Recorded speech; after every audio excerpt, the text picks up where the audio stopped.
벙커원 라디오. 지난 몇 달 우리 모두는 각자의 공간에서 최선을 다했습니다. 탄핵 다음을 이야기하는 사람들이 많습니다. 궁금해집니다. 무엇이 먼저일까? 남은 여정을 위해서라도 어쩌면 우리 스스로에게 그간 정말 수고 많았다고 응원하고 위로하는 시간이 필요하진 않을까요?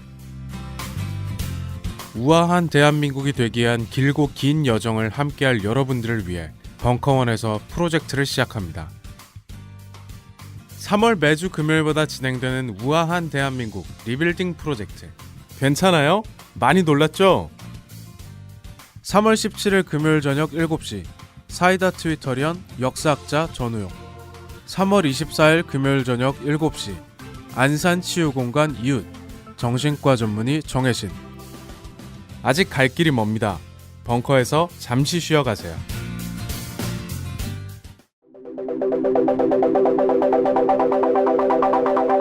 안녕하십니까. 대중문화평론가 강헌입니다.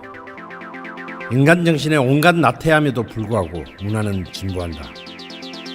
계몽주의 지식인 볼테르의 말입니다.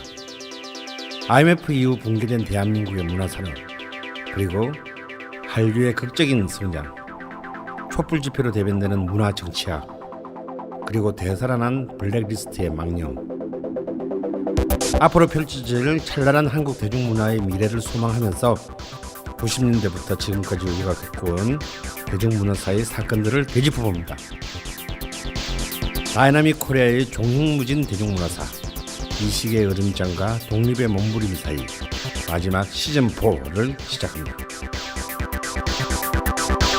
강원의 대중문화사 시즌4 오빵 강남스타일. 한국 대중문화 글로벌 스탠더드로 진입하다. 3월 27일부터 4월 24일까지 매주 월요일 저녁 7시 충정로 벙커원 3층 비밀 수련장.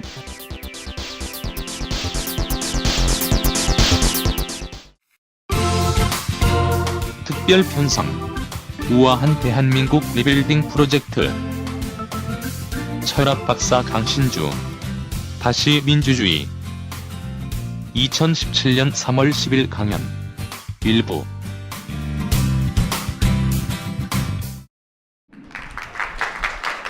네, 안녕하세요. 왜 강화문에 안 가고 뭔가 찜찜한 사람들이 여기 모여 있나? 이제 강화문에 살고 있기 때문에 여기 올 때 그 자전거를 타고 왔는데 차가 없는 거예요. 보통 지금 차가 많을 때거든. 그러니까 사람도 이제 모이고 있고 이제 그러는 것 같아요. 그래서 사실 뭐 참 애증의 대상이어가지고 어쨌든 기뻐요? 네, 기뻐서 오신 거예요? 아니면은 몇몇 분들은 뭔가 좀 이상하다. 느낌이 좀 싸하다. 뭔가 이걸로 된 건가? 뭐 이런 불길한 느낌도 아마 드시는 분도 있고. 그래서 이제 제가 처음 하고 이제 그 다음 이제 선생님 전우용 선생님이 역사를 가지고서 또 다음 주에 얘기를 하고, 그 정혜심 선생님은 알죠. 그 세월호와 관련돼서 지금 안산에서 그 유가족들 심각하잖아요. 그리고 친구들도 자라도 계속 그 공허감들은 뭐 장난 아니니까 그거 치유하고 계시는 분. 뭐 그렇게 해가지고 제가 사실 제일 불리했어요. 이제 짤 때 오늘 만약에 안 됐으면 됐으면 안 됐으면 그래가지고 제가 이제 시작을 한 거예요. 그래서 사실 개인적으로 박근혜가 탄핵이 됐느니 마느니 뭐 이런 얘기들이 철학자 입장에서는 별로 저한테 그렇게 중요한 건 아니에요. 사실 우리가 갈 길이 너무 멀기 때문에. 박근혜가 탄핵된 건 사실 놀라운 사건이거든요. 그러니까 놀라운 사건이 뭐냐면 대통령이 된 것부터가 사실 문제이기 때문에. 왜냐면 공주거든요. 그러니까 이게 뭐냐면 조선조의 상태 안 좋은 왕을 쫓아낸 거지 민주주의 사회에 한 걸음 나가는 거에 뭔 도움이 있는가? 이건 저는 아니라고 보는데, 이런 단서를 한번 달아봤어요. 만약에 탄핵이 기각됐다면 그건 또 몸서리 쳐지기 싫은 거예요. 근데 나가고 보니 제 눈에는 막 너무나 많은 것들이 보여요. 젊은 친구들이 취업이 더 잘 될 것인가? 왜냐하면 이제 박근혜가 말아먹은 거는요, 뭐 자본주의 정책 이런 게 아니잖아요, 그렇죠? 우리 뭐 전형적인 개념 있죠, 탐관오리, 뭐 이런 식의 개념이라 뭐 농민봉기 이런 거예요. 구조의 문제를 아무것도 건드린 게 아니라 그냥 구조랑도 또 겉돌았던 대통령이에요, 혼자서. 이명박처럼 구조 안에 들어가서 부르주아 사회니까 자본주의 편들면서 그냥 이렇게 갔으면 되는데 또 그것도 아니야. 애매한 사람이에요. 그러니까 이제 시대착오적이죠. 시대착오적인 거를 쫓아냈다고 기뻐하기에는 우리 시민들이 너무 영민해요, 사실은. 그리고 저 강화문 근처에 있다가 촛불 집회하는 것들을 계속 보게 되잖아요. 뭐 이것저것 뭐 철학자니까 뭐 탐기국 집회도 가보고 뭐 다 해봐요. 이것저것 사회가 어떻게 돌아가나 뭐 이러는데 시민들이 그 추운 겨울에 계속 나오는 거를 보고 야, 이 사람들 대단하다. 그리고 또 한편으로는 30년 주기설인데 이 30년에 한 번씩 이렇게 모여요. 예, 유고랑전 때 한 번 모였고 87년, 8년 그쯤 그 다음에 4.19 때 됐고 30년의 개벽인데 약간 좀 뭔가 좀 우리 시민들의 에너지를 쓰기에는 너무 허접한 칠푼이한테 너무 많이 소모를 했다라는 이 느낌이 드는 거죠.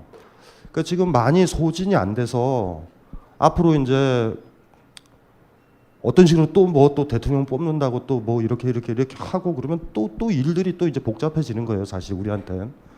그래서 다시 민주주의다라는 얘기, 뭐 이 테마가 근데 이제 놀라운 거 가르쳐 드릴까요?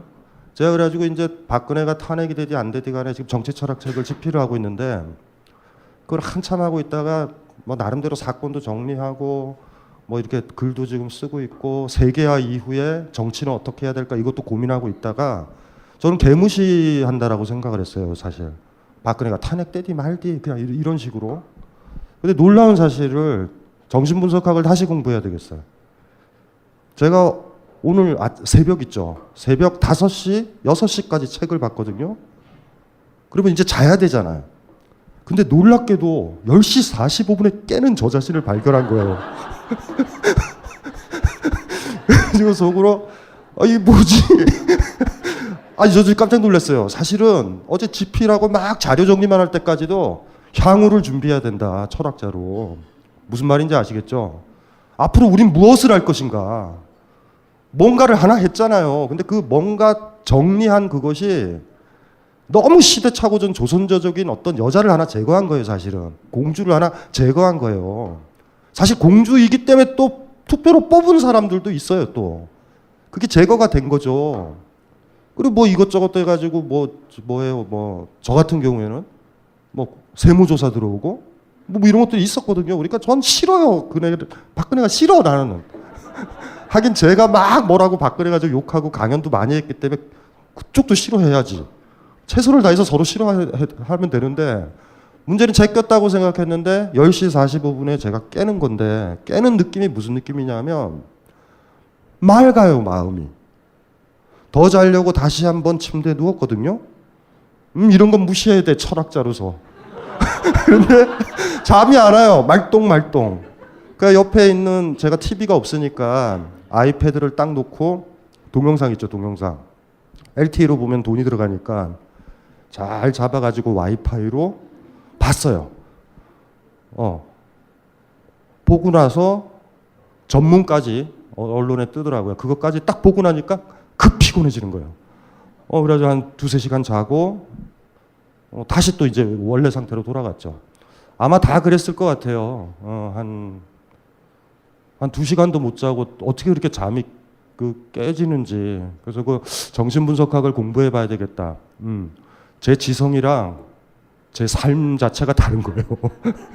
제 온몸의 감성, 정서적인 건 박근혜가 탄핵이 돼야 되는 거야. 근데 머릿속에서는 박근혜 탄핵이 뭐가 중요해? 그 다음에 우리한테 해야 될 일이 더 많아. 예? 청년 실업소에서부터 결혼 못하고, 결혼 못하니 아이도 못 낳고, 갈수록 지금 이래지고요. 힘들어지잖아요. 막 이런 문제들. 그런 문제들에 대해서 어떻게 방향이라도 조금이라도 의견이라도 좀 내놔야 된다. 이 작업을 해야 된다. 머릿속에선 그랬는데 뜻대로 안 되는 거예요. 그래서 한편으로는 씁쓸하죠.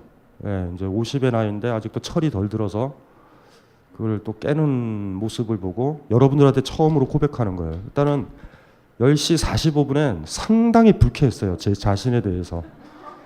박근혜 같이 한 줌도 안 되는 것이 탄핵되고 말고 가지고 이렇게 기뻐하고 잠까지 쫓으면서 더 놀라운 건 10시 45분에 일어나는 저예요. 그럼 잠을 잔 게 아니라는 거예요, 사실. 무슨 말인지 알죠? 50년 먹은 생체 나이로 요 정도면 깨야 된다라는 걸로 번뜩 깬 거야. 여러분들도 그러시는 분이 있을 것 같아요. 예, 어쨌든. 그리고 오늘 또 슬픈 일은 저 어쨌든 저 반대쪽 집회에서 할아버지 어쨌든 좌우지간 두 분이 돌아가셨다라는 거. 예, 뭐 그런 것들도 있었죠.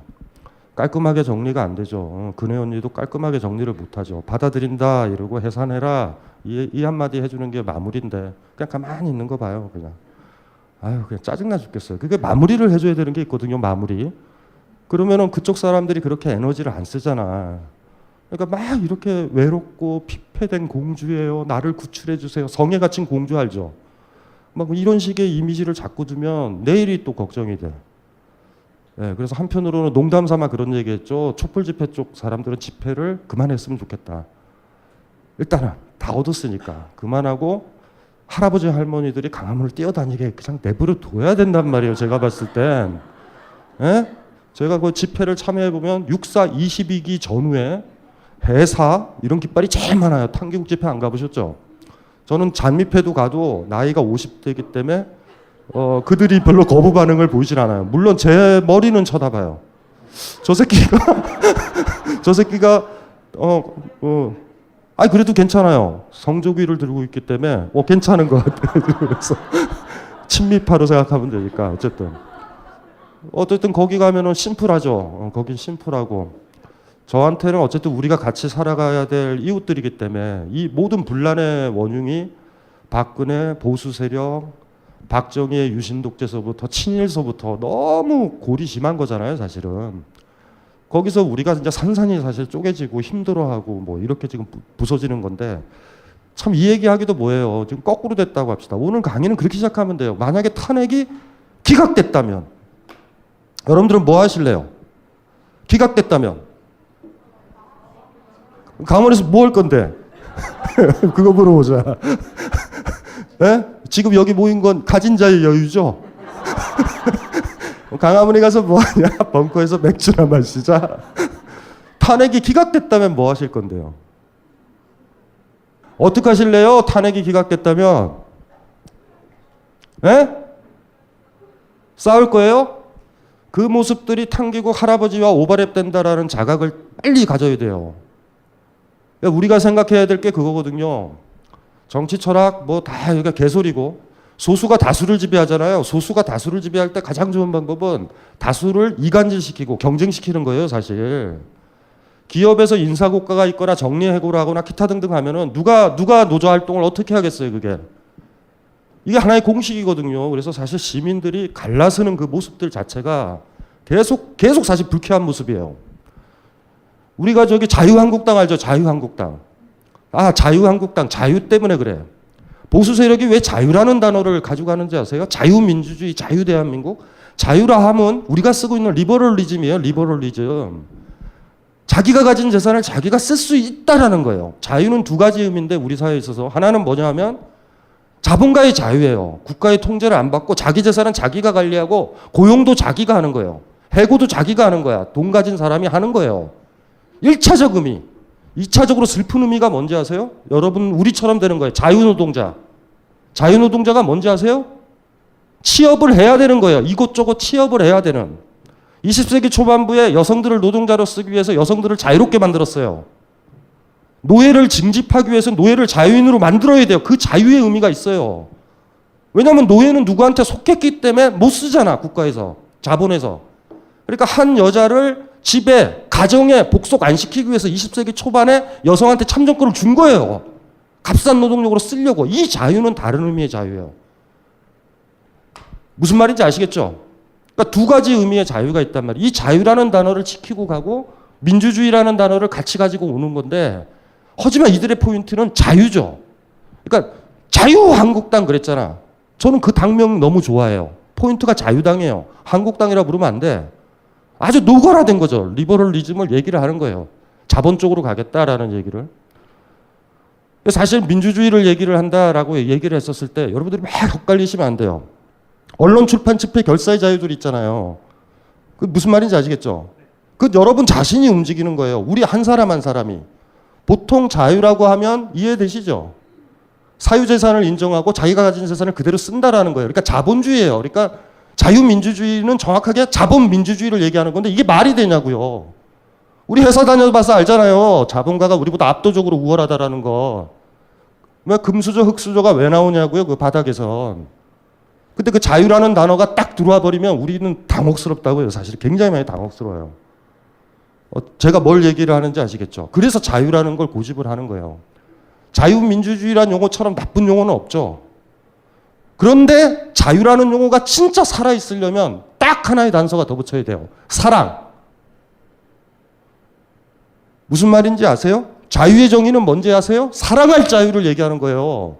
내가 가고 싶은 곳에 가고 내가 표현하고 싶은 걸 하고 내가 일하고 싶은 걸 하는 거예요. 그게 자유의 의미예요.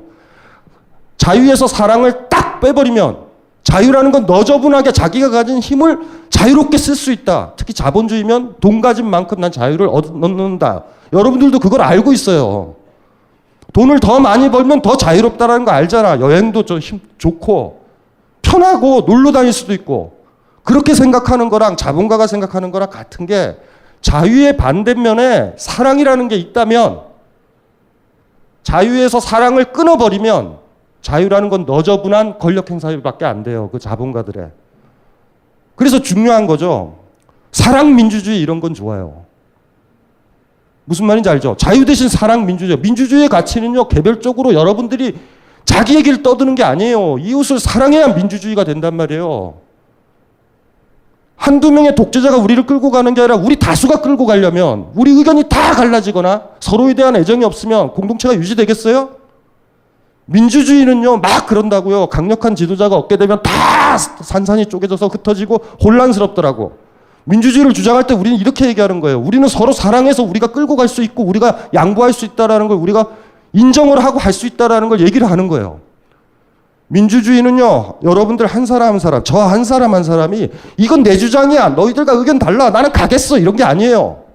얘기하고 사랑이 깔리지 않는 민주주의는 아무것도 아니라고요. 자본주의가 왜 민주주의의 적이냐? 우리를 싸우게 만든단 말이에요. 먹고 살기 힘들게 만들고 경쟁시키고 취업 안 되는 조건으로 만들고. 이해되시죠? 강장에서 때때로 촛불 집회 때 우리가 감동하는 거는 그들의 애정과 사랑이에요. 사실 저는. 무슨 말인지 알죠? 탄기국 집회에서 박근혜를 사랑한다면 우리 누구를 사랑했냐고. 우리가 더 사랑하죠. 옆 사람들을. 그래서 사실 집회 양쪽에 딱 가서 보면 이쪽은 하나의 거대한 공룡. 진격의 거인 아세요? 그 안에 내가 타고 있는 것 같아요. 이게. 사람들은 많은데 탄기국 집회를 가면 그냥 너무 유치원생 모임 같은 흐름이 있어요. 반면 촛불 집회를 가면 힘들어요. 막 고양이를 살리자 막 이런 사람들도 나와 있고 그렇기 때문에 힘들어. 근데 우리가 그걸 욕을 하나요? 전체주의로 일관적이어야 돼 이러지 않죠. 다양한 이유가 있다고. 어떤 아이는 수능에 실패해서 나올 수도 있어요. 문제가 씨발 박근혜 된 다음부터 너무 어렵다. 뭔 상관이에요. 그거 가지고 부정하면 안 되죠. 다양한 이유들이 다 있는 거예요. 근데 우리가 거기 견디는 이유는 뭐예요? 독재자처럼 깔끔하게 일사불란한 그 정신을 가지고 떼거리를 원하는 게 아니잖아요. 거기서 보면 배려하는 것들이 보이죠. 사실 집회의 힘은 거기에 있어. 이해관계가 하나도 없는 사람들이에요. 평상시에는 집회가 없으면 우린 이해관계가 없잖아. 편의점 가서 음식 사 먹거나 돈 주거나 식당 가거나 직장에 있거나 시어머니 만나거나 그냥 이래요. 다 위계관계야. 상하 위계관계. 아무 이해관계가 없어요. 내가 돈도 버는 것도 아니고. 무슨 말인지 아시겠죠? 그런데 그곳에 딱 가는 순간 아무런 이해관계가 없다. 이해관계를 강조하는 게 자본주의잖아요. 아무런 이해관계가 없는 그곳에 가 있다라는 거예요. 우리가. 무슨 말인지 아시겠죠? 그러면서 이해관계를 떠난 사람들을 만나는 거야. 그곳에서 물어보나요? 당신 어느 학교 출신이냐? 물어봐요? 안 물어보잖아. 저 사람이 와서 내가 외롭지 않네. 그리고 어떨 때는 사람들이 추운데 막 걸어가고 있으면 혼자 바빠서 집에 가려고 해도 약간 미안하죠. 저들을 두고 나는 혼자 가네? 근데 일단은 추우니까 가고 보자. 양심의 가책은 집에서 느껴야지. 뭐 이런 생각을 하더라도 바닥에 뭐가 있어요? 애정이 있단 말이에요. 애정이. 촛불 집회 현장에서 그 애정들을 느꼈으면 성공하신 거고, 머릿속에서 박근혜만 때려잡으면 된다라고 생각했다면 탄개국 집회와 별 차이는 없는 거예요. 자기 정신이. 자, 됐다 이제. 민주주의 사회 우리가 서로 사랑하는 거예요. 사랑할 수 있는 거예요. 내버려 두는 거예요. 이해되죠? 그럴 때 우린 자유라고 그런다고요. 자유와 사랑은 같은 거예요. 그런데 체제에서는 리버럴리즘이라고 그럴 때 사랑은 뺀다고요. 자유로운 경제, 약육강식처럼 이제 되는 거죠. 시스템이. 민주주의가 뭐라고요? 많은 사람들이 민주주의를 저주한다고. 대통령을 뽑아야 되고 지도자를 뽑아야 되지 일사불란하다. 이런 무슨 개소리예요. 우리끼리 할 수 있다라는 거예요. 우리끼리. 우리끼리 해야 된다. 근데 우리끼리 하려면 뭐가 필요해요? 애정이요. 사랑이요. 나랑 같이 살고 있다. 무슨 말인지 아시겠죠? 탄개국 집회하는 사람들과 여러분이 달랐으면 좋겠어요. 앞면이냐 뒷면이냐 0이냐 1이냐 블랙이냐 화이트냐를 잘 고른 사람이 아니었으면 좋겠고, 뭐에 대한 강신적인 분노거나 강신적인 사랑에서 그게 출발이 안 됐으면 좋았을 것 같아요. 제가 봤었을 땐. 매번 이런 식으로 생각하기 때문에 우리는 지는 거예요. 짐승들한테. 그래도 어때요 뭐. 우리는 인간답게 살아야 되니까. 사랑의 가치를 다시 배워야 된다라는 거예요. 사랑의 가치를. 중요한 게. 그걸 다시 배웠으면 좋겠어요. 거기서부터 출발하는 거야. 우리가 세월호 참사 때 죽은 사람들, 아이들 아꼈잖아. 아프잖아. 그렇죠? 그런 감정들. 아시죠? 많은 것들 알잖아요. 왜 우리가 여러분들이 분노를 했는지. 예? 왜 속상해했는지. 다시 원래대로 돌아갑시다. 원래대로 돌아가자고요. 체제가 그게 자본이든 국가든 우리한테 뭘 원하는지. 우리의 분열, 반목들을 항상 원한다고. 무슨 말인지 이해되시죠? 그걸 우리가 어떻게 뛰어넘을까가 향후 우리의 숙제인 거예요. 그래서 사실 이게 벙커 이쪽에 담당자들한테 그랬어요. 어버이랑 다시 얘기할 수 있는 방법. 제가 제일 슬픈 건 뭔지 아세요? 친구들이랑은 진보적인 얘기를 하는데 아버지 어머니랑 입 닫고 있는 여러분들은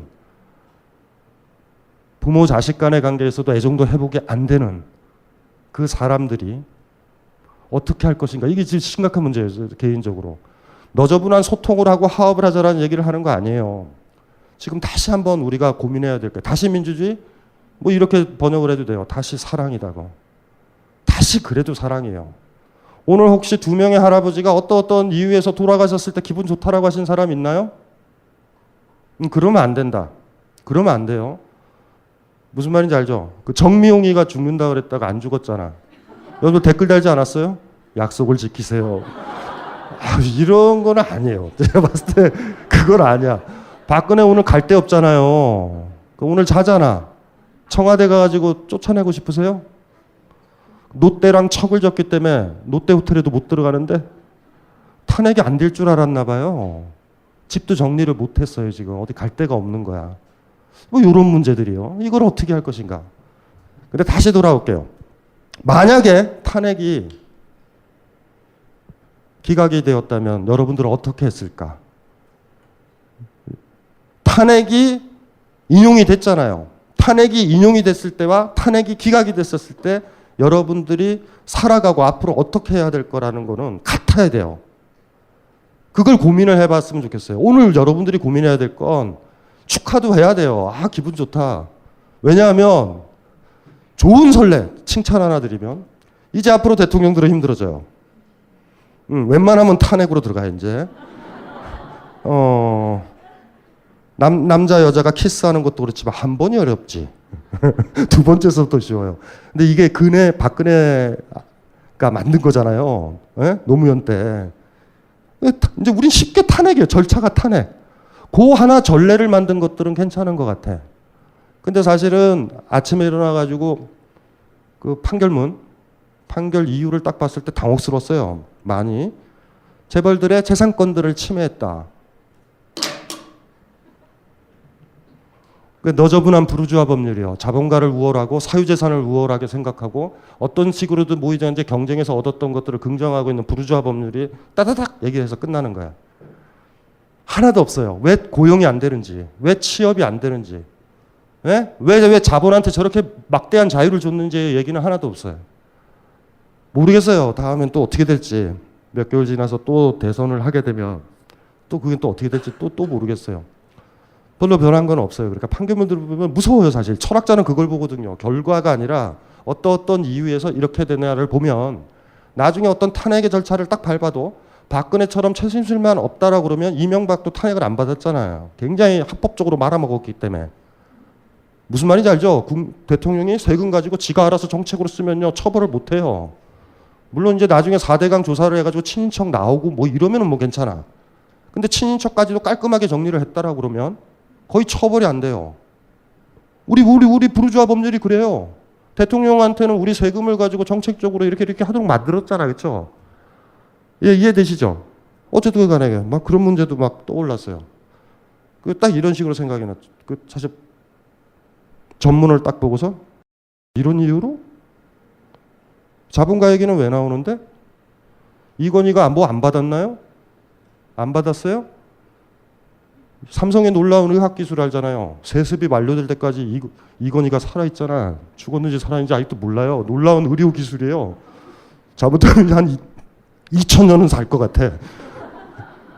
죽었다고 그러거든요. 그런데 살아있게 한 거예요, 지금. 무슨 말인지 알죠? 이거 굉장히 복잡한 문제니까. 혜택을 받았죠. 근데 마치 거기에 법조문에는 자본가들이 피해를 본 것처럼 얘기를 한다고. 근데 놀라운 사실은 또 뭐냐면요. 오늘 외신 보도 보셨죠? 가디언. 다음에 대한민국 국민들은 재벌에 대해서 공격을 할 거다. 저는 그렇게 보이지는 않아요. 재벌에 대해 공격할 거다. 이 가디언은 그렇게 예측을 하더라고. 우리 시민들을요, 너무 높이 평가해요. 우린 박근혜만 제거하면 모든 게 좋으리라고 생각하는 좀 낙천적인 경향이 있는 사람들인데 무슨 말인지 알죠? 판결문에 있죠. 재벌이 자본가가 피해자인 코스프레가 정확하게 들어가 있어. 무슨 말인지 알죠? 와, 힘들어요. 사실 그런 것들 읽어보면 부르주아 법률 내부에서 부르주아적 사회잖아요. 우리가 자본주의로 지탱하는 이 사회적 조건에서도 박근혜는 하자가 있는 대통령이라서 잘렸을 뿐이란 말이에요. 그런데 이 자본 우선적이고 그쵸, 자본가 우선적인 이 법률에서 헌법화에선 앞으로 여러분들의 고용과 여러분들 계속 노동을 팔도록 만들고 저임금으로 만들고 취업이 안 되는 이 대통령이 나와도 절대 탄핵을 못 시킨다라는 거예요. 이 법률화에선. 헌재가 뭐를 여러분들한테 줬나요? 우리한테. 변한 거 하나도 없을 거예요. 이 잔치가 끝나고 나면 뭐가 남을까요? 다시 또 똑같아. 변한 게 없어요. 대통령만 변하는 거예요. 누가 더 변하겠지. 다시 우리가 고민해야 될 게 그거예요. 뭐를 이뤘을까? 그 냉정하게 평가를 해봐야 돼요. 우리가 뭘 달성했을까? 하지만 또 슬프게도 이런 거야. 만약 탄핵이 기각됐다면 굉장히 아파요, 저는. 화가 났을 것 같아요. 근데 탄핵이 됐다고 해도 흡족하지 않아. 히딩크가 생각나요. 여전히 나는 배고프다. 여러분들도 배고픔을 느꼈으면 좋겠어요. 여기에 테마가 다시 민주주의잖아요. 다시 민주주의. 우리는 왕조적인 한 상태 안 좋은 공주로 자라왔던 자기 아버지 독재자죠. 독재자는 왕이니까. 그걸로 공주 노릇을 해서 공주 노릇을 계속했던 칠푼이를 하나 제거를 한 거예요. 이명박을 제거하지 못했잖아. 4대강 사업에서 지금도 물고기가 힘들어하고 있잖아요. 그렇죠? 예? 아무 문제도 없다고. 그거에 대해서 우리가 뭐 하지도 못했다고. 사실 그 이슈 가지고 100만 명이 강화문에 모일 수 있을까? 우리 그렇게 많이 모였었던 사람들이요. 다음에 친자본적인 정책이 나와서 마치 비정규직 생기고 이러는 것처럼 그런 정책이 나왔을 때 1000만이 나올까? 김어준이랑 이런 얘기를 했어요. 김어준이 옛날에 나는 꼼수다 기억나죠? BBK 사건 기억나? BBK 사건 이해하시는 분 손 들어봐요. 정확하게. 없잖아. 김어준이랑 얘기를 한 거예요. 우리가 그러니까 박근혜 일은 너무 심플하다. 정상적으로 사극을 봤었던 국줄자라면 국민학교 요새 뭐라 그러지? 초등학교 초등학교 졸업자라고 그러면 다 이해하는 분노를 느끼는데 BBK는 헷갈린대요. 돈이 막 분류되고 환산되고 막 김어준이 화나더라고. 이명박 그걸 아는데 자기가 이렇게 물어본대요. 그럼 정확하게 김어준한테 세뇌돼서 이명박이 나쁘다라는 아는데 왜 나쁜지는 잘 이해를 못한대 잘. 그럼 또 다시 얘기를 한대. 근데 박근혜는 너무 편하잖아요. 너무 심플하죠. 중고등학교도 초등학교도 알잖아요. 말도 안 되게 뭐 여러 가지 우리가 밝혀진 것처럼. 그래서 이제 우리가 또 고민을 해봐야 되는 거예요. 그러니까 1차적으로는 그렇게 고민하죠. 탄핵이 안 됐다면, 그러니까 탄핵이 기각됐다면 여러분들이 취할 수 있는 마음과 태도와 탄핵이 됐잖아요.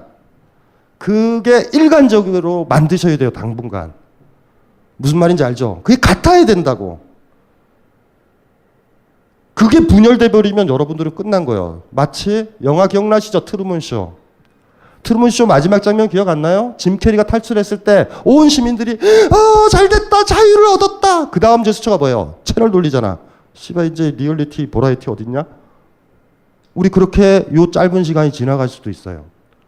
차라리 우리가 고민해야 될 거 이런 거 같은 것 같아요. 탄핵이 기각됐다면 나는 어떻게 했을 건가? 부르주아 헌법과 법률을 공격하는 데까지 갔었을 것인가? 무슨 말인지 이해되시죠? 말도 안 된다 이게. 대한민국의 모든 권력은 국민으로부터 나오는 게 아니라 법으로부터 나오고 법 만든 새끼들이 나오는구나. 대한민국 국민 중엔 누구도 지금 헌법 전문이나 법률에 개입했던 사람이 없단 말이에요, 다. 그런데 어떤 대법관 하나가 갑자기 그렇게 얘기해. 법은 국민의 뜻이라고. 사실 어떤 점에서는 황당하죠. 제헌 법률 우리가 대한민국 정부가 수립됐을 때 만든 헌법에 국민이 몇 명이나 개입했어요, 도대체. 아직도 몰라요, 여러분들. 여러분들 저 헌법 이렇게 읽어보면 몰라. 뭔 말이지? 무슨 말인지 이해되시죠? 우리는 합의한 적이 없어요. 근데 갑자기 법을 지켜야 국민의 뜻을 따른다라는 이 묘한 논리가 하지만 여러분들의 힘이에요. 만약에 탄핵이 헌재로 넘어간 다음에 여러분들이 우리 시민들이 그 집회의 장소에 계속 안 나갔다면 그 힘을 안 보여줬다면 전혀 다르게 평가될 수도 있어요. 이거는.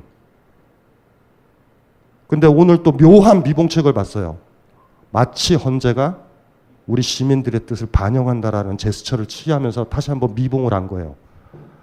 이 미봉책이 얼마나 갈지는 모르겠어요. 우리가 고민해 봐야 될 게 그런 것 같아요. 여러분들이 반성해야 될 거. 개인적으로 하세요. 아니 가까운 사람이랑 얘기했으면 좋겠어. 탄핵이 기각됐다면 나는 어떻게 했을까? 정확하게 그걸 고민을 많이 하면 탄핵이 된 지금 나는 무엇을 할 것인가가 나올 것 같아. 그게 분열이 돼버리면 우리는 나중에 어떻게 되냐면 지금 하나의 거대한 스펙터클 쇼에 손석희가 총감독하고 김어준이 조연출로 출연하는 이 전체적인 쇼 속에 우리가 들어가 있는지도 몰라요. 그리고 트루먼 쇼처럼 다시 세상에 뭐가 침몰하든 비행기가 떨어지든 간에 무슨 말인지 알죠? 해고가 되든지 간에 청년 실업의 문제가 더 가중되든 간에 등록금이 더 오르든지 간에 우리는 무관심할지도 모를 것 같아요. 시위와 집회의 장소는요, 놀랍게도 교육의 장소야. 책에서 못 배웠던 것들을 가르쳐줘요. 우리가 모이면 뭐를 할 수 있다라는 거. 또 한 가지 좋은 얘기, 덕담. 제가 지금 덕담은 하고 있죠, 계속. 예?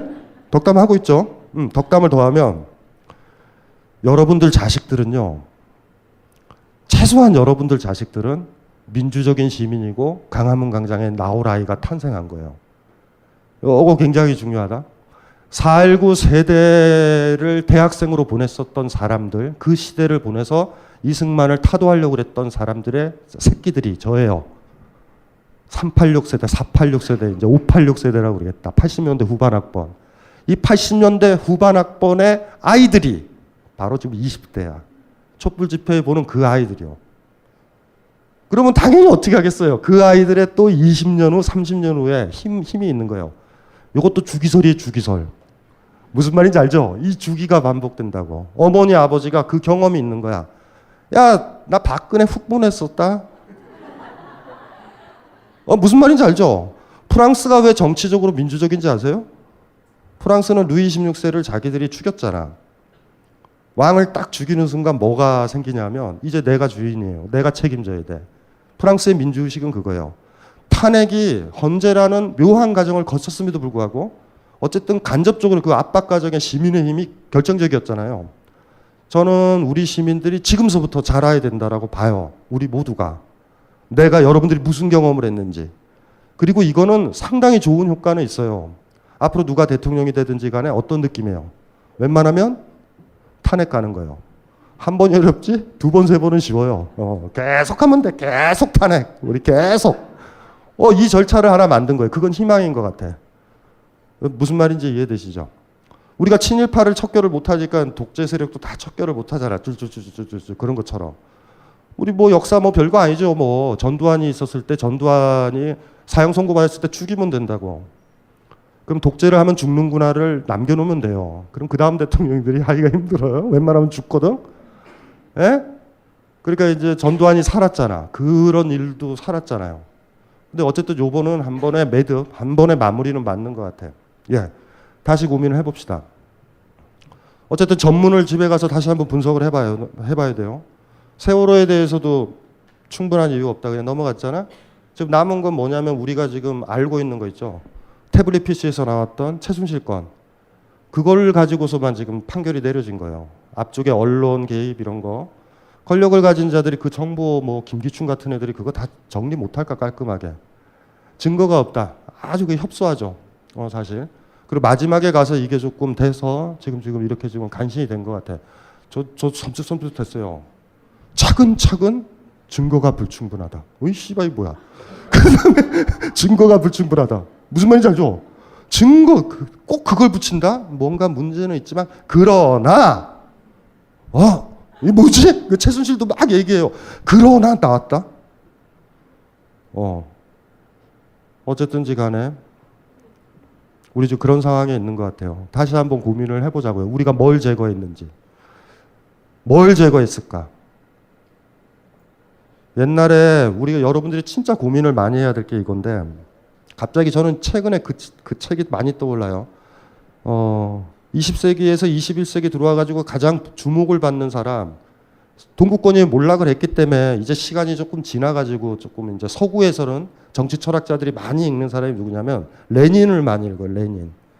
레닌의 유명한 말이 하나 있어. 무엇을 할 것인가? 무엇을 할 것인가? 영어로 번역하면 What is to be done? 무슨 말인지 알아요? What is to be what? 저희 때는 그런 특기평가 없었어요. 그냥 소리 나는 대로 해야 돼요. 우리는 철자 문제가 나왔기 때문에 what 이렇게 읽으면 H가 없는 줄 알아 우리는. 그래서 what? 무엇을 할 것인가? 여러분들의 숙제는 그런 거예요. 탄핵이 기각됐다면 난 무엇을 할 것인가? 그 답을 정확하게 가지신 분들은요. 탄핵이 지금 됐잖아. 무엇을 할 것인가가 나올 거예요. 강화문 집회에 참석해서 놀까? 가수들도 나온다는데 뭐 이런 식으로 갈 수도 있어요. 우리 할아버지 할머니들 가지고 놀려줄까? 뭐 이런 생각도 있을 수 있을까? 무엇을 할 것인가? 요거를 고민을 많이 해봤으면 좋을 것 같아요. 지금은. 그러니까 우리의 숙제는 그런 거예요. 탄핵이 기각됐다면 난 무엇을 할 것인가? 어디까지 할 것인가? 헌법재판소의 결정도 부정할 수 있을 것인가? 어디까지 갈 것인가? 그래서 여러분들 편하죠? 다행히 탄핵이 인용이 된 바람에 그렇게 심각한 고민을 굳이 안 해도 되는 상태에 온 거야. 그런 편안함과 안온함 때문에 다시 우리 민주주의는 시작해야 돼요. 다시 또 고민해야 되고 여러분들이 고민하고 숙고해야 될 게 그런 것 같아요. 어렵죠. 위로는 됐죠? 별로 위로가 안 됐어요? 왜 위로가 안 됐어요? 위로되지 않아요? 뭔가? 막 힘이 나고? 예? 예. 자, 됐어요. 이렇게 하고 저는 여러분들 얘기를 듣고 싶어. 박스 좀 줄래요? 지난 몇 달 우리 모두는 각자의 공간에서 최선을 다했습니다. 탄핵 다음을 이야기하는 사람들이 많습니다. 궁금해집니다. 무엇이 먼저일까? 남은 여정을 위해서라도 어쩌면 우리 스스로에게 그간 정말 수고 많았다고 응원하고 위로하는 시간이 필요하진 않을까요? 우아한 대한민국이 되기 위한 길고 긴 여정을 함께할 여러분들을 위해 벙커원에서 프로젝트를 시작합니다. 3월 매주 금요일마다 진행되는 우아한 대한민국 리빌딩 프로젝트. 괜찮아요? 많이 놀랐죠? 3월 10일 금요일 저녁 7시 거리의 철학자 철학박사 강신주. 3월 17일 금요일 저녁 7시 사이다 트위터리언 역사학자 전우용. 3월 24일 금요일 저녁 7시 안산치유공간 이웃 정신과 전문의 정혜신. 아직 갈 길이 멉니다. 벙커에서 잠시 쉬어가세요. 질문. 민주주의 꽃은 선거예요, 집회예요? 집회요. 대통령이나 대표자를 하나 뽑아서 나의 모든 권력을 5년간 양도하지 않아요. 민주시민은 양도하지 않아요. 매번 쓰는 거야. 민주주의의 힘은 리콜이에요. 리콜. 복잡한 과정을 거쳤지만 탄핵을 통해서 리콜을 한 거야. 버틴겼지만 리콜은 됐죠. 이게 민주주의예요. 민주주의. 여러분들 물건 사서 상태 안 좋으면 환불 받아 안 받아? 안 받는 사람도 있어요. 귀찮아서. 씨발 힘들다. 이게 또 전화 연락하면 또 전화 연락도 안 되고. 리콜이에요. 리콜. 민주주의의 꽃은 리콜이라고. 고대 아테네에서부터 도편 추방이요. 최고 권력자를 항상 어느 순간에 우리가 제거할 수 있는 거야.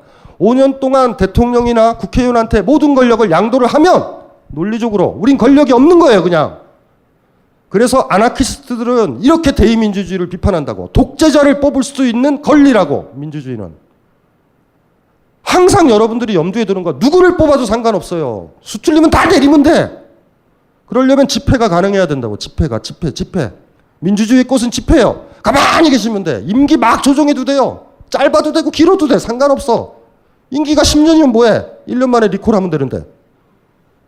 중임제 해도 되고 3년 해도 되고 2년 해도 알아서 하라고 그래요. 우리한테 허락하는 건 딱 하나요. 리콜. 이게 민주주의의 힘이에요. 매번 집권을 할 때마다 우리 눈치를 봤다면 이런 문제가 안 생기잖아. 개헌의 문제 이런 개소리에 속지 말아요. 우리가 끝내 추구해야 될 것들은 민주주의의 힘은 집회에서 온다고. 언론, 출판, 집회, 결사의 자유가 왜 있어요? 선거의 자유 있어? 초창기에 만들었었던 우리 헌법 전문 만든 사람들이 특징이 뭔지 아세요? 놀라운 거 가르쳐 드릴까? 세계에서 가장 좋은 걸로 만들었다. 그리고 그 당시에는 좌파 이념이 있었기 때문에 우리의 헌법은 굉장히 민주적이에요. 개헌할 때 뭐가 날아가는지 잘 봅시다. 굉장히 위험하다 진짜. 무슨 말인지 알죠? 대통령을 1년 하든 2년 하든 10년 하든 뭐 상관없어요. 종신하라고 그래. 우리 시민들한테 리콜의 힘만 주면 된다고. 이해되시죠? 언제 민주주의가 관철되는 거예요? 우리가 끄집어 내리는 거예요. 시민들이 마음에 안 들 때. 이해되시죠? 선거는 민주주의의 꽃이 아니에요. 선거는 개 중에 한 명한테 절대 권력을 몰아주기 위해서 하는 제도라고. 아무나 뽑으셔도 돼요. 그냥 수 틀리면 또 내려. 하실 수 있겠어요? 힘들 것 같죠? 직장 생활하고 기타 등등. 그래서 제가 갑갑한 거죠. 30년 만에 엄청나게 막 50만 명, 100만 명 모였다고. 와, 너무 벅차지만 너무 안타깝기도 해요. 무슨 말인지 알죠? 이 에너지를 7푼이 내리는 데 쓰다니. 뭔지 아시죠? 그 옛날 그 고사성어에 나오잖아요. 응? 뭐를 잡는 칼을, 그죠? 뭔지 아시죠? 소를 잡는 칼을 가지고 어떻게 닭을 잡을 것인가? 100만이면 소 잡는 칼이 소 정도가 아니다. 4.19 때 엄마 안 모였어요, 그때. 6월 항쟁 때 있죠. 전두환한테 직선제 간찬했었을 때도 30만이에요, 30만. 많이 모여봤자. 지금 전국적으로 몇 만이었는데. 엄청난 거죠, 엄청난 거. 근데 우리는 그 칼을 닭 잡는 데 썼어요, 닭 잡는 데. 운이 좋은 건지 뭔지는 잘 모르겠어요. 자, 여러분들이 이제 준 거 한두 개 하고 조금 졌다가 이어서 할게요. 탄핵을 찬성하다가 의견을 바뀌어 태극기 집회에 앞장서는 김문수 도지사 같은 사람들은 왜 박정희 정권의 핍박을 받는 운동권 출신이었는데 이렇게 변심하는 걸까요? 이유가 궁금합니다. 궁금하지 마세요. 그러니까 이걸 궁금하면 안 돼. 잘 보세요. 작가들 중에 이런 일이 많아. 제가 예를 들면은 여러분들이 좋아하는 사람일 수도 있어요. 그래도 상관없어. 제 개인 주관적인 평가예요. 아니 제가 오늘 떠드는 건 다 주관적인 평가야. 그냥 이성복 시인을 좋아했거든요.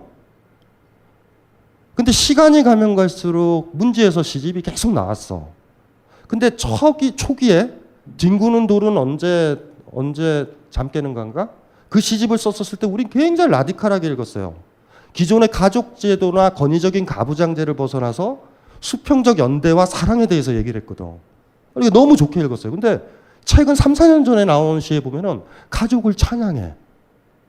가부장제를 찬양하고 가족의 아버지가 된 거야, 꼰대가 된 거야. 아들이었을 때는 막 저항하고 나 연애할래, 그 여자랑 동거할래 이랬던 이성복이 애를 낳고 살고 대학 교수가 되고 계명대 교수가 되고 이러니까 좋아 보이는 거예요. 아이의 고뇌는 안 보이고요. 마치 고양이나 개나 병아리처럼 보여. 화목하다 뭐 이런 식의 시가 나오는 거죠. 이상한 거예요. 왜 이성복이 카프카와 같이 그 라디칼했던 이성복이 왜 이렇게 변했을까?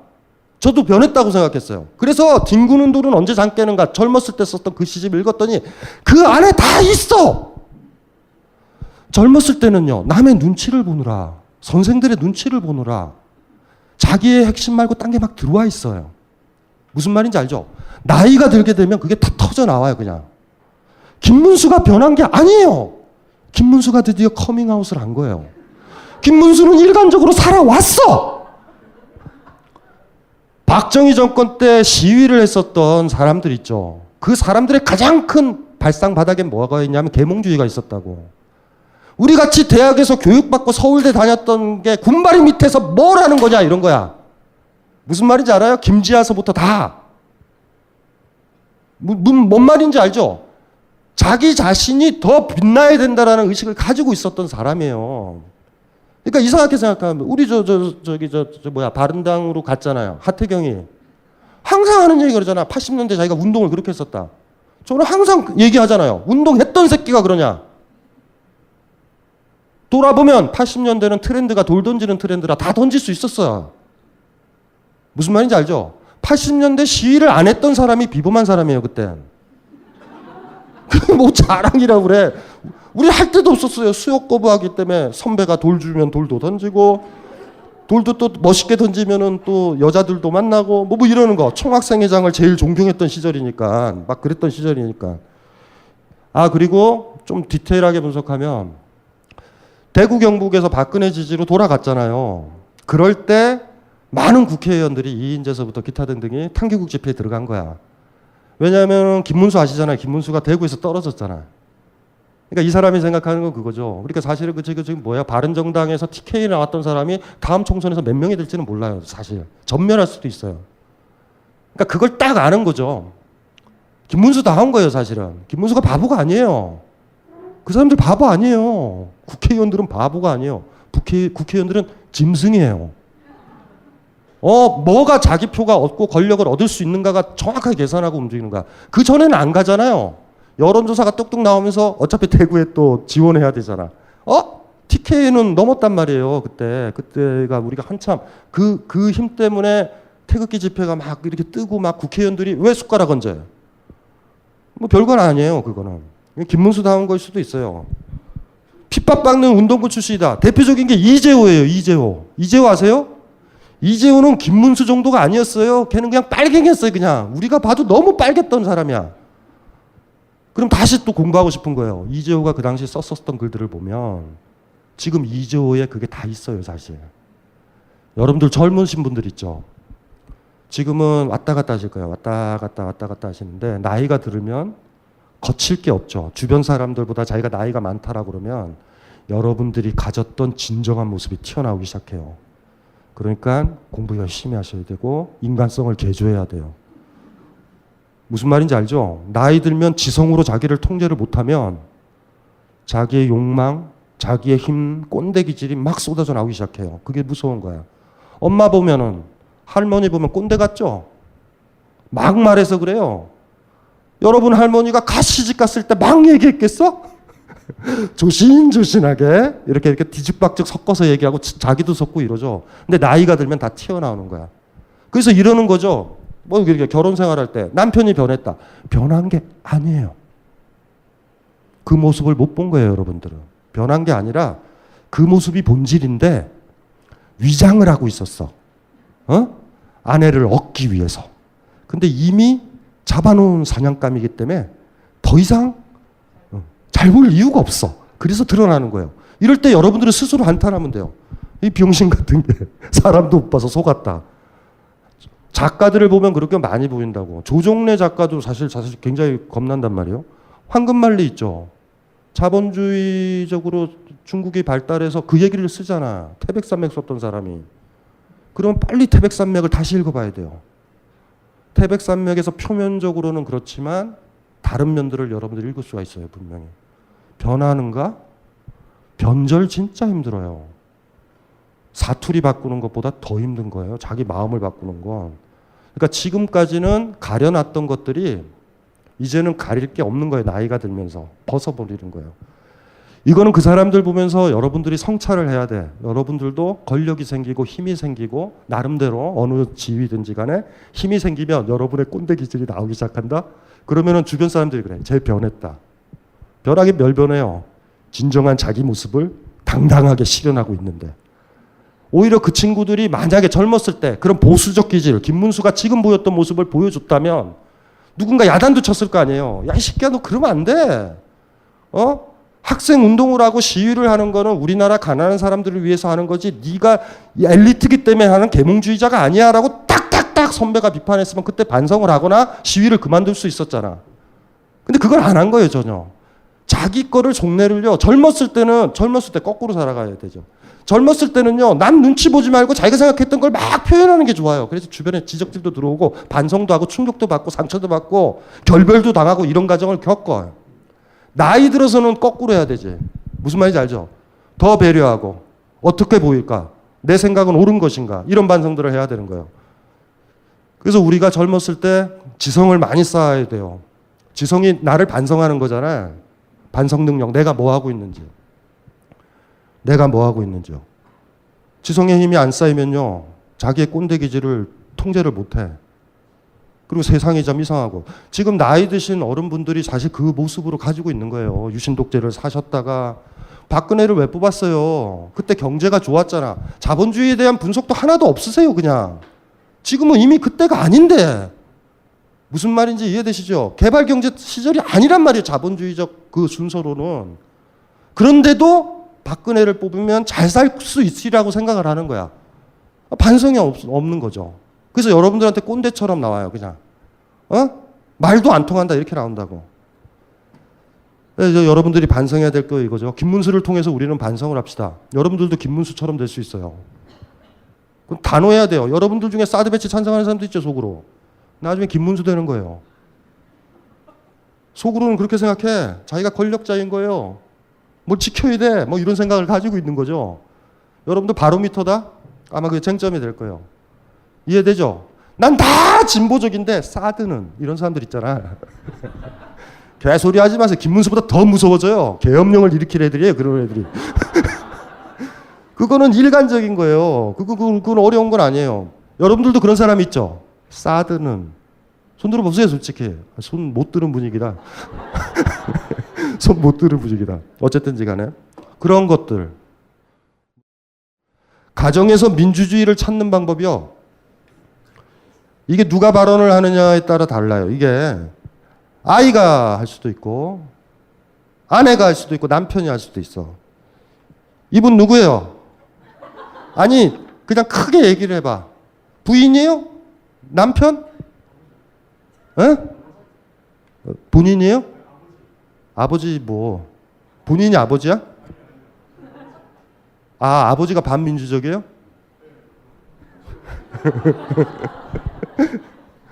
민주주의의 원리는요 이사를 갈 때 드러난다고. 이사를 갈 때 아버지가 자기가 직장 문다고 그냥 가.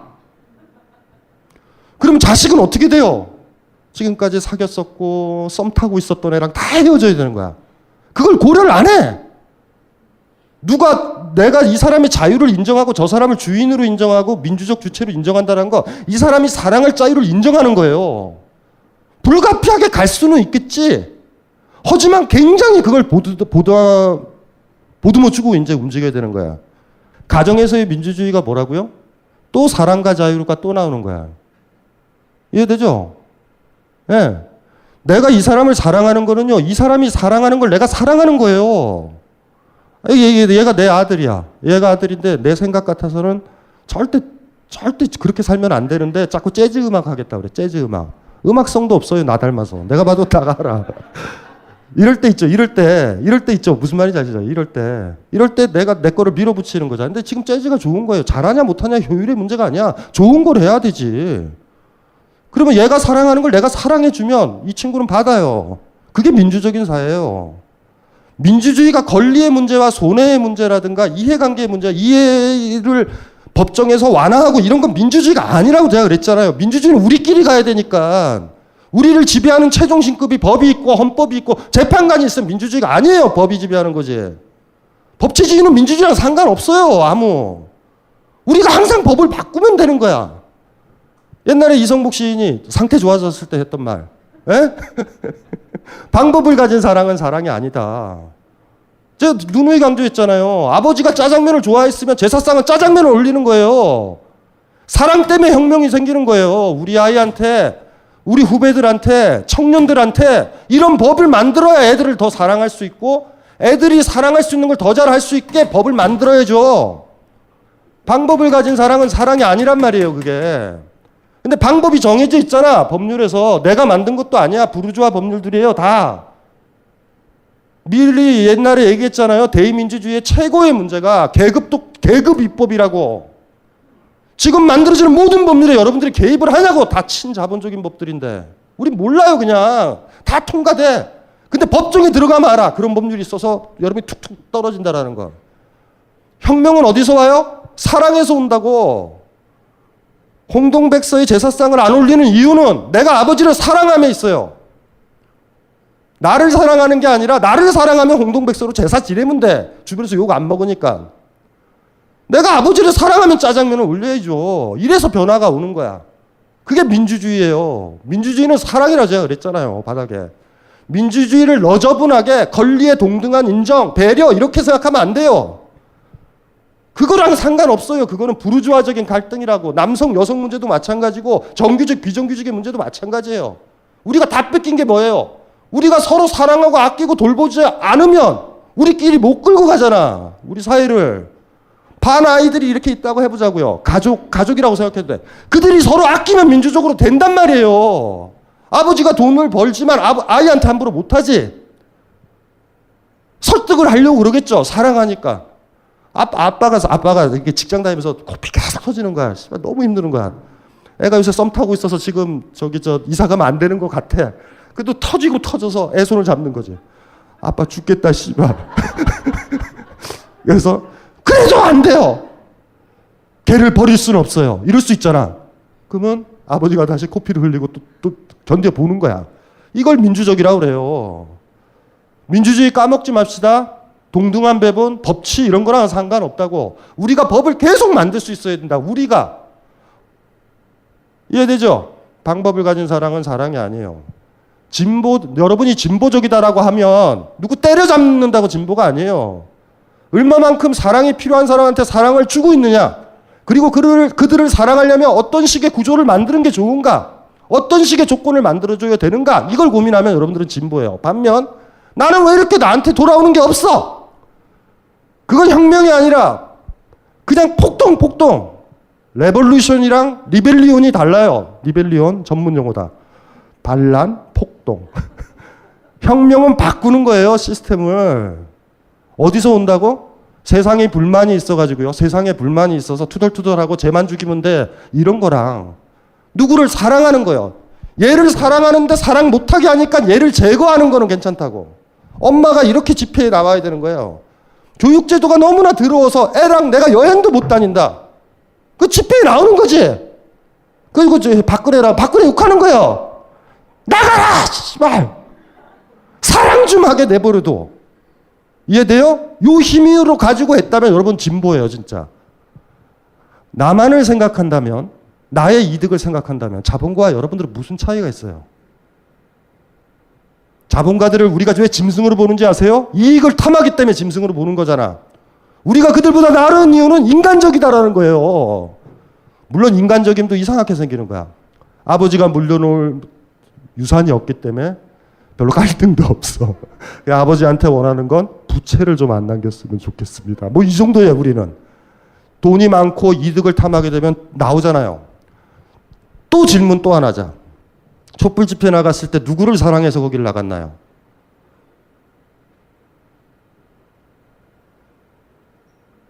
그게 바로미터예요.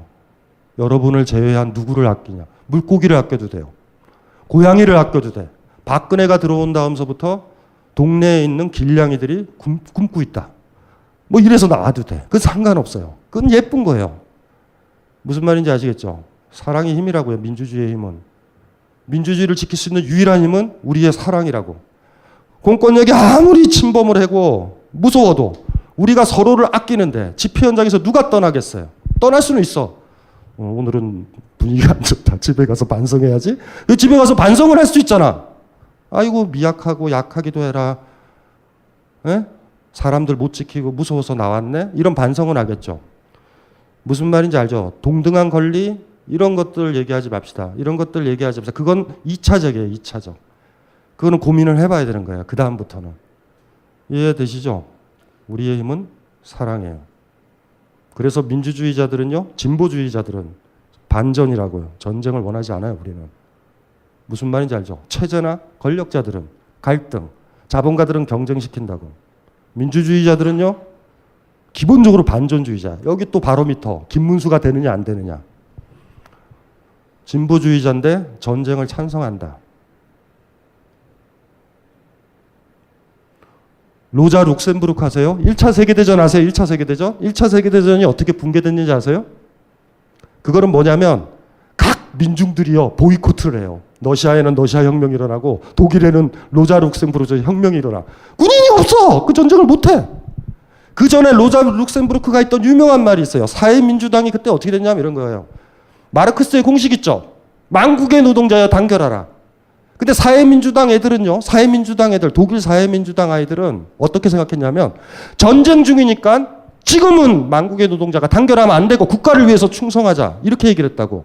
그때 우리 붉은 노자 있죠. 로자 룩셈부르크라는 그 여인네는 이렇게 얘기한다고.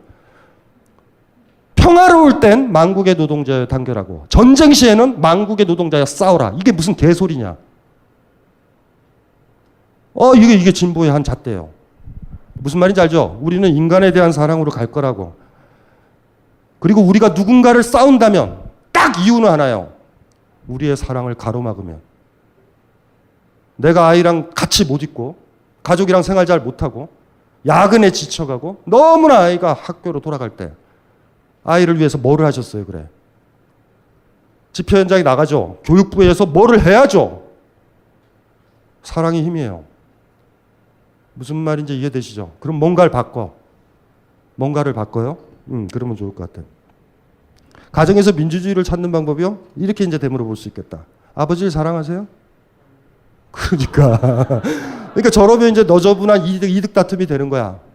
우리 서로 사랑해줘야 돼요. 아끼고. 얘기해 볼게요. 여론조사가 민주당 대선 후보 여론조사가 정확한 것인지 아닌지 정말 잘 모르겠습니다. 여론조사에 대해서로 얘기를 할게요.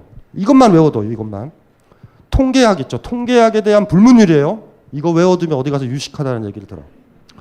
통계는 이거 얘기해도 되나? 요새 그렇게 검열이 많아졌냐면 뭐라고 얘기하면 하도 공격을 많이 해가지고요. 이상하게 오해하시면 안 돼요. 오해할 가능성이 많아. 그러니까 두 가지 명제 중에 하나만 먼저 얘기할게. 통계를 완전히 긍정하면 지지율이 몇 프로다 긍정하면 남에게 속기 쉽고 통계를 완전히 무시하면 무지하기 쉽다. 통계학의 불문율이에요. 그 사이 어딘가 잡아야 돼요. 무슨 말인지 이해되죠? 멋있지? 통계를 맹신하면 남에게 속기 쉽고 무슨 말인지 알죠? 통계에 대해서 완전히 부정하면 무지하기 쉬워요. 같은 얘기예요, 사실은. 잘 생각을 해봐야 돼요, 통계에 대해서. 그리고 또 하나, 예측도 아니고 뭣도 아니에요. 박근혜한테 사로잡혀가지고 모든 사람들이 여권의 표들이라든가 뭐 안희정서부터 뭐 기타 등등 표들이 남분분하잖아요. 조금만 일주일 지나면요 완전히 뒤집어져요. 지금 건 다 리셋이라고 보시면 돼. 박근혜를 대통령으로 만들었잖아요. 한 1,000만 표가. 그 표들이요 박근혜 때문에 있어서 앞으로 누가 나올지 이거 신경을 안 썼단 말이야. 이분들이 조금 정신 차리면 이제 표들이 몰리기 시작하는 거야. 그 지금은 몰라요. 지금 전혀 몰라. 그러니까 조금 이따 보자고. 조금 이따가. 그러니까 지금 탄핵이 왜 좋냐면 60일 안에 대통령을 뽑아야 되잖아. 그냥 후루룩 뽑는 거예요, 그냥. 후루룩 대충. 저기 저 누구예요? 어쨌든 김문수가 안 되면 되잖아요. 우린 그런 거를 희망하면 돼. 한번요. 민주당 후보들을 모두 만나보셨는데 어떠셨나요? 방송에서 SBS에서 이렇게 했는데 편집을 너무 많이 했어요. 근데 제가 받은 느낌은 이거예요. 빨리 정치 철학을 써서 항상 리콜할 수 있는 시민의 역량을 키워야 되겠다. 요게 제가 정치 철학을 지필 들어간 이유가 딱 그거 하나예요. 그렇게 해야 되겠다라는 거. 그리고 이거는 지금 이제 조금씩 이제 대선 들어가는 거잖아요. 그러니까 뭐 알아서들 하세요. 뭐 아무나 뽑아도 된다라는 건 겸허히 말씀드려요. 진짜요. 아무나. 그거 얘기할까요? 자본주의의 제일 큰 핵심적인 딜레마가 뭔지 아세요? 자본주의는 탐욕의 구조라고 그랬잖아. 자본주의가 여러분들한테 회사를 다니면 돈을 주잖아. 돈을 주는 이유가 뭐예요? 그 돈으로 자본가들이 만든, 여러분들이 만든, 아니면 타 회사에서 만든 제품을 사는 거야. 이해되세요? 자본가의 욕망은 이거야. 여러분들 풀어봐요. 내 회사의 사람들은 가급적 안 뽑거나 임금을 적게 주고 싶어. 그런데 자본가들이 원하는 건요, 다른 회사 사람들은 많이 고용하고 임금을 많이 주고 싶어. 많이 받았으면 해. 이해돼요? 풀어봐요. 이제 경쟁적으로 자기 사람들한테 안 뽑으려고 그래. 그럼 경기가 침체되잖아요. 물건을 안 사니까. 이럴 때 막 오만 얘기가 나오는 거예요. 무슨 뭐 산업 매차혁명이다. 무슨 정부가 개입해서 국민 세금으로 누구를 고용시켜서 그 돈으로 물건을 사게 만든다고. 만들어봤자 여러분들의 삶은 좋아지지 않아요. 자본가들의 수익이 창출되지. 자본가들은 이렇게 고민해요. 유사 이래로. 내 사람들한테. 왜냐하면 모든 물건을 사는 그 돈은 자본가들로부터 나온다고, 월급으로. 자본주의 시스템은 우리가 그 안에 들어가 있는 거예요. 자본가의 고민은 이런 거야. 나는 가급적 임금을 안 주고 싶고 고용을 안 하고 싶어. 그런데 상대방 회사는 그러면 안 돼. 왜냐면 그들이 돈을 많아야 내가 만든 제품을 사니까. 디플레이션은 그래서 오는 거예요. 무슨 말인지 알죠? 계속 떨어지는 거야. 세계화의 후유증이 지금 우리나라에 나타나는 거예요. 그러면서 고용을 안 하는 거예요. 자, 어떡할래요, 여러분들이? 이 대답에 모든 대선 후보들은 친자본적인 정책으로 대답을 해요. 정부가 해서 그 경제적인 것들 해가지고 고용을 창출하면 뭐예요? 그 돈으로 어디로 가, 그 돈이? 소비로 가고 상품으로 들어가는 거예요, 다. 자본은 불리는 거예요, 다. 정책은 똑같아요, 사실은. 어떻게 하면 그 자본의 이기적인 탐욕을 통제할까? 자본은 맹목적이잖아요. 동물 같다고. 이득이 있으면 막 움직이잖아. 그래서 한 사회의 지도자는요, 자본이 가진 그 머리 없음에다가 뇌를 심어줘야 된다고요. 이 방향을 이렇게 가야 된다. 통제할 수 있어요, 국가에서. 그거 하려는 사람들 없어. 물론 그거 하려고 그러면 빨갱이가 돼요. 개인의 사사로운 재산에 대해서 개입해야 되잖아. 이익에 대해서. 이게 사실은 여러분들한테 다시 민주주의에서 핵심적인 테마야. 항상 그 문제를 고민하면 돼요. 그 화두를 고민하면 대선 후보들의 경제정책이 뭔지가 딱 나와요. 무슨 소린지 알죠? 정상적으로 호황일 때는 나도 고용을 하고 물건이 막 나가니까, 상품이 막 나가니까 얘도 고용을 해요. 무슨 말인지 알죠? 세계 경제가 세계화 이후에 미국에서 한번 뚝 떨어진 다음에 한번 경쟁이죠. 한번 디프레션. 경제가 위축이 된다는 건 그런 거예요. 이제는 나는 안 뽑고 이쪽에서 뽑았으면 좋겠어. 상대방 회사에서 직원을 더 뽑았으면 좋겠다는 이유는 뭐예요? 이들이 그 가진 돈으로 내 물건을 사야 되는 거야. 그래야지 나한테 이득이 남잖아. 근데 이쪽은 병신이 아니잖아요, 지금. 경기가 안 좋은데. 떨어지지. 자본주의는 지금 이렇게 침체되고 있어요, 전 세계적으로. 그래서 미국에도 그 상태 안 좋은 새끼가 대통령이 됐잖아. 무슨 말인지 알죠? 자본은 유출을 막는 거야. 왜 그쪽에다가 돈이 딴 데 쏟아지는 거야? 이 자체적으로 쏟아지자라는 거예요. 우리도 잘해봤자 뭐예요? 뉴딜 정책이 뭔지 아시겠죠? 예전에 했던 거, 루즈벨트가 했던 게. 공공사업에서 한 다음에 돈을 줘. 월급을 주잖아요. 그 월급 가지고 뭐 사요? 물건을 사는 거야. 상품들을 사게 되는 거예요. 우리가 돈이 있어요. 물건 사잖아. 그런데 그 돈이 어디서 나오냐면 국민 세금에서 나오는 거예요. 근데 지금 대선 후보들의 정책은 거의 같아. 다 그런 식이야. 제가 딱 봤을 때 자본을 또 불리려 주는 거예요. 제도적으로 그냥 해버리면 되거든요. 그냥 그거 뭐 어려워. 예? 예? 법인을 없애도 되는 거잖아요. 어떤 회사를. 300명 뽑아. 아, 요러진 않아요. 요러진 않아.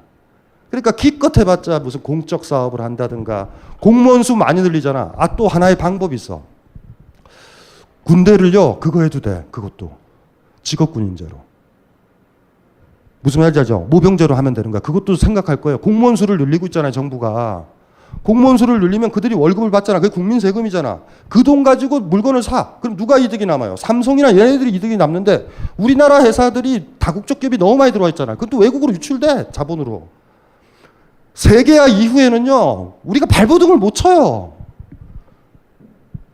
예를 들면 지금 좀 한번 보세요. 전체적으로 삼성이 우리나라의 전체 고용 인구 중에서 몇 프로인데 우리 50%가 안 된다고 한국인이 20, 30%밖에 안 돼요. 제가 알기로는. 수출림 가면 돼요. 그냥. 그게 글로벌이에요.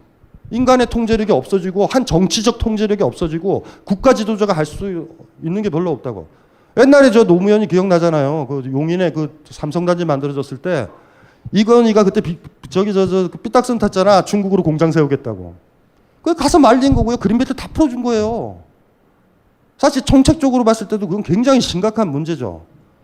왜냐하면 유승민 같은 사람이 아니니까 노무현은. 여기서 다시 한번 판단을 내리는 거죠. 사람은 좋은데 바보 맞다. 거기서 통제를 했어야 되는데. FTA를 체결한 게 노무현이에요. 그러니까 이 문제는 다시 민주주의를 고민할 때 다시 또 고민을 해봐야 돼.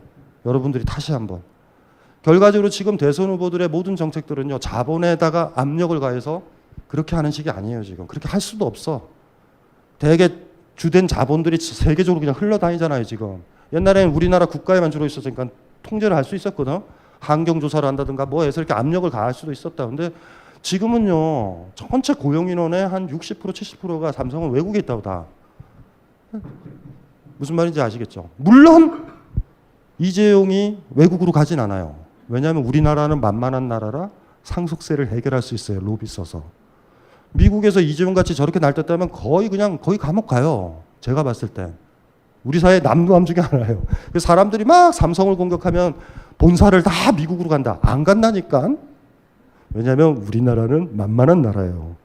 대충 쇼 붙이면 상속세도 별로 안 내고 이렇게 자기 기득권을 유지할 수 있고 정부가 도와줘서 지배 구조를 확보하게 해준단 말이야. 사람들이 이상하게 생각한다고. 안 가요, 삼성은요. 우리나라 같이 만만한 정치 구조와 허접한 구조가 어디 있는데 돈으로 처바르면 다 되는데. 사람들 막 걱정해요. 막 오바들을 해. 가라고 그러지 뭐. 들어오지 말라고 그러고. 미국에서 그런 식으로 했다 그러면 감옥 가요. 다른 유럽에 가서도. 우리나라 같이 열등한 정치 구조니까 삼성이란 재벌 같은 데가 살아있는 거예요, 지금. 근데 우린 또 거꾸로에 빠져. 삼성을 건드리지 못하고. 우리 초창기 기억나죠? 이재용 구속 못했던 거. 재판관이란 뭐 자본주의를 걱정해요. 그냥 일단 잡아들이면 되지. 근데 그렇다고 우리가 여러분들이 여러분들이면 그냥 감옥에 쏙 하잖아. 아니 여러분들은 태어나자마자 구속이 될지도 몰라요. 그냥 구속 상태. 그래서 그 나중에 정책을 보실 때 그걸 잘 봐야 되는데 먼저 숙제는 그런 거야. 자본주의 구조에서 즉 디프레션 상태가 뭔지 아시겠죠? 내 직원들한테 조금씩 돈을 주고 상대 쪽 회사는 많이 고용하고 임금도 많이 줬으면 좋겠어.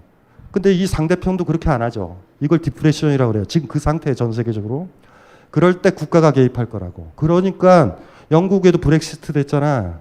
이해되죠? 미국도 상태 안 좋은 애 됐잖아. 우리도 다음에 대선 후보들 대부분이 정책이 별 차이가 없어요, 사실. 국민 세금을 거기다 꼬라박을 거야. 어떤 식이든지 간에. 근데 그 꼬라박은 건 좋아. 여러분들이 공무원을 더 늘리는 거죠. 좋죠. 직업군인으로 다 뽑는다고 생각해봐. 부양가족이 3명이면 굉장히 많잖아. 임금도 세지고 이런다고 생각하고 연금도 준다고 하면 몰릴 거잖아요. 그러면 그 돈으로 물건들을 살 거 아니에요. 뭐 이것저것 좀 사고. 근데 그게 누구한테 가? 자본한테 가는 거야. 와, 이렇게 황당해지는 거죠. 메커니즘이. 결과적으로 지금 상태는 그런 상태는 아니에요. 뭐.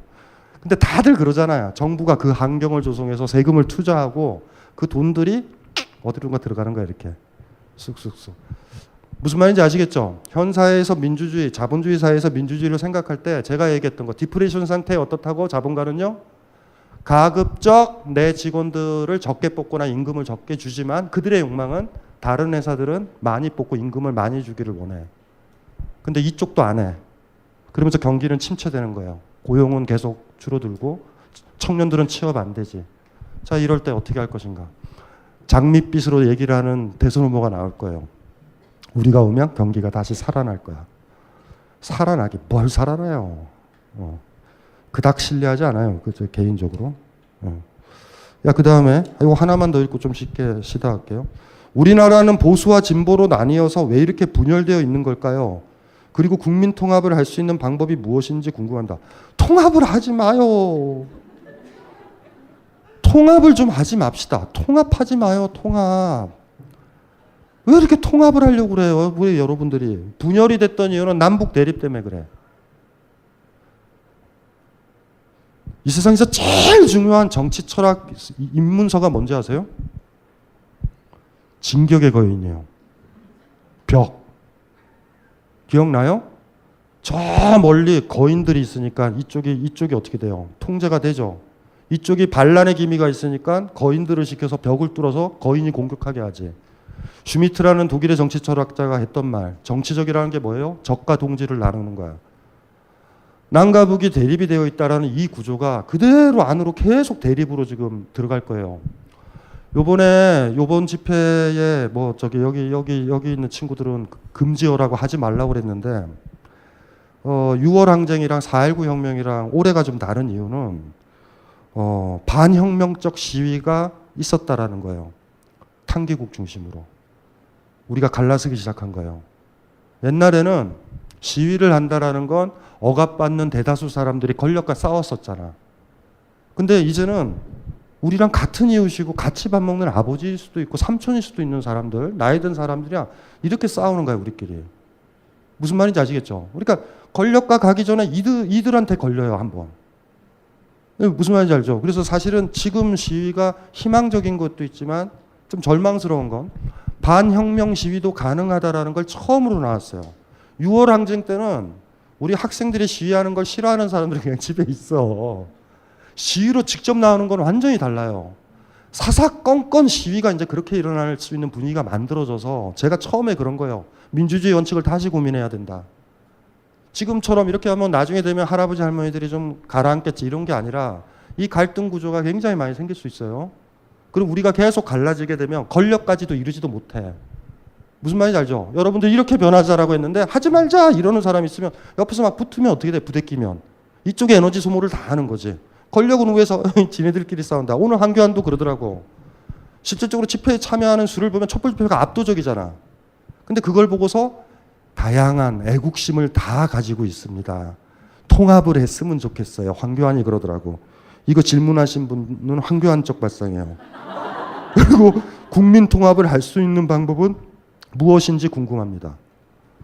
왜 이렇게 됐을까? 남과 북이 대립되죠. 그 갈등이 있잖아. 우리의 공식이 있어요. 남한 사회의 공식. 우리 사회가 민주적인 정부고, 그렇죠? 민주적인 정부면 북쪽과 관계가 좋아. 우리가 권위적인 정부가 되면 북한과는 대립 구도가 그려져요. 이건 공식이야. 거꾸로도 돼요. 강력한 권위를 행사하고 싶으면 적을 설정하면 된다고. 대동단결해야 되잖아요. 무슨 말인지 알죠? 그러니까 이 공식은 분단 국가이기 때문에 생긴 너저분함인 거예요. 이것이 국내로 딱 들어오면 어떻게 돼요? 지금은 사드 문제라든가 북한의 핵무기 뭐 이렇게 되고 위기다라고 하는 사람들 있잖아. 그 위기 때문에 그래 이런 국정농단서부터 반민주적 사태를 놔둬야 되냐 이런 사람들이 있는 거잖아요. 무슨 말인지 알죠? 그런데 우리 사회가 민주적이 되면 북한과의 관계는 부드러워져요. 그건 공식이에요. 우리 1945년 이후에 이 한반도의 역사를 보시면 알 거야. 보수 세력이 집권을 했었을 때 북한과의 관계는 다 끊어져요, 다. 아이고, 근혜 언니도 다 끊어버렸잖아요, 그냥. 다. 개성공단서부터 다 날려버렸잖아. 그 제스처예요, 제스처. 그런 식으로 하는 거예요, 그렇게. 그러니까 근데 그것이 옛날에는 거치였었는데 지금은 우리 시민들이 갈라섰다라는 거예요. 그리고 이게 시작일지도 몰라요. 여기 강의 들으시는 분들이 해야 될 게 그거야. 대나무 아시죠? 대나무처럼 쪼개지기 시작하는데 한번 이 파죽지세 아시죠? 나중에 쫙 쪼개진다. 그럼 우리는 권력과 싸우기보다 이웃과 싸우는 형국이 되면 야, 이거 대략 난감이다, 진짜. 철학자로서 걱정되는 게 그거예요. 그래서 제가 강조드린 거예요. 민주주의는 사랑이다. 왜 우리만 사랑해요? 이러지 말고 또 이럴 거야. 할아버지들이 나를 안아주면 나도 안아줄 거야. 이러지 맙시다. 그러면 한도 끝도 없어. 그래서 사실은 제 개인적으로는 내일 저 촛불 집회 강화에서 크게 한다 그랬잖아. 네, 잔치처럼. 나는 안 했으면 좋겠어요, 그냥. 그래서 할아버지 할머니들이 그냥 강화문에 못 가시잖아. 그분들은 계속 못 갔어요, 몇 개월 동안. 세종대왕을 못 만지셨다고. 그러면은 예를 들면 집회를 우리가 바꾸는 거지, 저쪽에다가. 응? 시청 쪽으로. 강화문 괜찮다고. 무슨 말인지 알죠? 아예 집회를 안 해도 괜찮은 거야. 나는 그런 자세들이 필요하다고 봐요, 지금은. 그런데 이것도 승자의 아량 조롱으로 들어오면 안 돼. 제가 처음에 그랬잖아요. 탄핵이 기각됐다면 난 무엇을 할 것인가. 그걸 고민한 사람만 이걸 해야 돼. 무슨 말인지 아시겠죠? 그래서 아유 너저분하게 나는 이겼으니까 조롱해야지 이러지 맙시다. 댓글들 보면 막 가관이에요. 막 그 정미용 제가 아까 얘기했잖아. 약속을 지키세요. 무지개 다리 건너실 때는 꼭 닭을 드시고 가세요. 이정현한테 얘기해서 장은 찢어야 된다라는 얘기를 꼭 전하고 가세요. 그래서 당혹스러워요. 사실 그걸 보면 그 댓글을 단 사람들이 여러분들과 같이 박근혜를 싫어했던 사람이야. 이 사람이 가진 그 분노의식 있죠. 그걸 그냥 박수 쳐주고 찬성 이거 누르지 말아요. 그냥 여기 밑에 댓글 하나만 더 달아. 그러지 맙시다 라고. 우리가 하는 거는요, 국가에서 너저분하게 통합이라고 얘기하는 걸 얘기하는 게 아니에요. 국가가 하는 게 아니에요. 우리가 품어줄 거야. 우리가 쪼개지지 않으면 권력이 어떻게 우리를 침탈하겠어요. 노조가 와해되지 않으면 자본이 어떻게 노동자한테 들어오겠어. 우리가 갈랐으면 끝나는 거니까. 그 갈라지는 지점이 이 탄핵 전국 때 보였어요. 그래서 철학자니까 탄교국 집회도 가보고 여기 이렇게 가보는 거예요. 제가 막 걱정되니까 50목은 제가 뭐 대선에도 나갈 것도 아닌데 뭔 욕심이 있어요. 근데 어떻게 해야 될까 이것을. 통합이요? 그리고 이런 거 있어. 이런 거 있어요. 통합은요, 의도적으로 되지 않아요. 절대 안 돼요. 통합은 어떤 식으로 되냐면, 남녀가 싸우잖아. 갑자기 주변에서 그래요. 사람들이 통합을 하고 대화를 하고 소통을 하자. 싸웠으면 당분간 만나면 안 돼. 무슨 말인지 알죠? 관계가 더 깨져. 그냥 떨어져 있어야 돼요. 지금은 통합의 시대가 아니야. 지금은 생 까는 시대예요. 당분간 부딪히지도 마요. 무슨 말인지 알죠? 그래서 외로움을 절절히 느끼고 양쪽이 그랬을 때 얘기를 할 수가 있을 것 같아요. 지금 통합은 아무 의미도 없어요. 이건 황교안의 레토릭이에요. 제가 봤을 때. 안녕하세요. 용산에서 가장 믿음 가는 조립 PC 전문 업체 컴스테이션의 이경식입니다. 당장이라도 사용하고 있는 컴퓨터를 들어다 던지고 싶을 때, 그럴 때를 대비해 저희 컴스테이션이 용산 선인상가 21동 1층 130호에서 기다리고 있습니다. IT 강국에 걸맞게 믿을만한 조립 PC 컴스테이션이 신뢰를 바탕으로 그 기회를 제공해드리겠습니다. 궁금하신 점은 문의 주십시오. 011-892-5568번입니다. 우주 최강의 만족스러운 서비스를 제공해드리는 저희 컴스테이션이 늘 기다리고 있겠습니다. 딴지스에게 F1 같은 존재, 컴스테이션은 조용한 형제들과 함께합니다.